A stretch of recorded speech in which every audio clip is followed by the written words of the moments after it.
আসসালামু আলাইকুম রহমতুল্লাহ বারকাত। আজকে আমি আপনাদের কাছে কিছু কথা বলবো। কবর কি জিনিস? কবরের কথা আল্লাহ পাক রব্বুল আলমিনের হাবিব প্রিয় নবী বিশ্বনবী সাল্লাল্লাহু আলাইহি ওয়াসাল্লাম তিনি বলছেন, লাউলা হুফরাতুম মিনান নারি আও হুফরাতুম মিনাল জান্নাহ, কবর হবে কারো জন্যে জান্নাতের বাগান এবং কারো জন্যে জাহান্নামে গর্তন।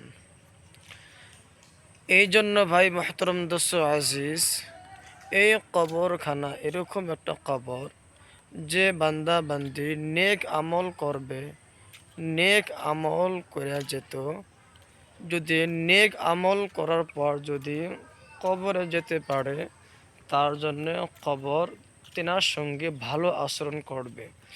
আর যদি ওই বান্দা যদি নেক আমল না করা যেতে পারে, তাহলে তার জন্যে চিরকাল চিরকাল তার জন্য কবরের মাধ্যমে আযাব শুরু হয়ে যাবে। নাউজুবিল্লাহ।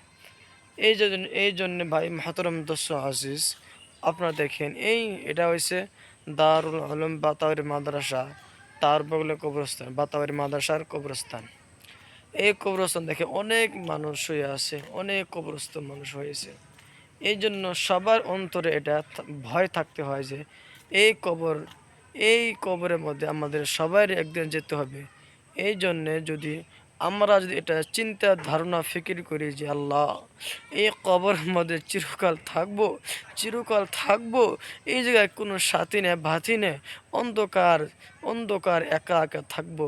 এই কবরের মধ্যে বাবা যাবে না, মা যাবে না, ছেলে যাবে না, সন্তান যাবে না, কেউ যাবে না, একমাত্র নেক